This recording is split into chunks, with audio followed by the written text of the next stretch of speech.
Hello, and welcome to my series, Good News, Bad News, the series where I tell you about the events of the day, and I give you both the good and the bad news together.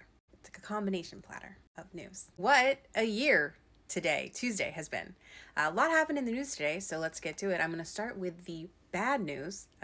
Trump wants to take over Gaza. He wants to level it and turn it into the Riviera of the Middle East. He wants to put resorts there. You know, that other candidate that a lot of y'all didn't like, she wasn't going to do this. So it's almost like we had a choice there.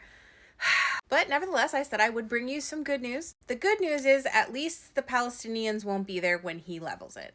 Yeah, I know that's not good news, but on this timeline, the fact that he wasn't going to level it while the Palestinians were there seemed like a positive outcome, given these dark times. And for all you angry leftists that didn't like what I just said and want to come into my comments and lecture me about why the Democrats should have known better and if only they'd listened to you and been more progressive, everything would be fine, reconsider.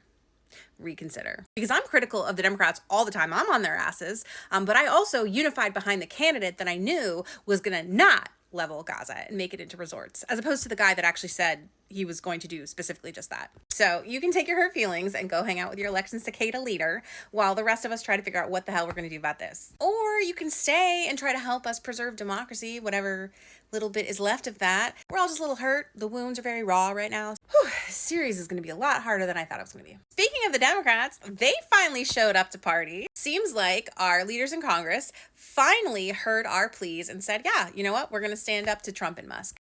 Good news, right? Hakeem Jeffries and Chuck Schumer said, we're going to try to pass some legislation to prevent this dramatic overreach of power, which is great. The bad news is they don't have control of either house of Congress. They also use the word meddling to describe Trump and Elon's efforts here. And I don't know why they're stuck in an episode of Scooby-Doo, but I wouldn't use meddling so much as I would use coup. Right?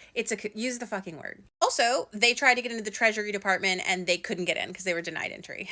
That's also not great. The bad news is that Trump and co keep taking things down off of the CDC website, like really important things involving public health. The good news is a bunch of people are suing them. A lot of people are suing them over that. In fact, if you want to nerd out with me, you too can track all the legal challenges that the Trump administration has. There's an app for that. I don't know, but there is a website. And it does give you a little hope that people are recognizing the American oligarchy and trying to push back on it. That's really all. There's so much more to talk about, but I've already hit way too long. This video is too long. TikTok really wants me to show you 15-second videos of my cat and not things about a dangerous coup in the US. But let me know how you're feeling with the new series, Good News, Bad News, and we can continue it.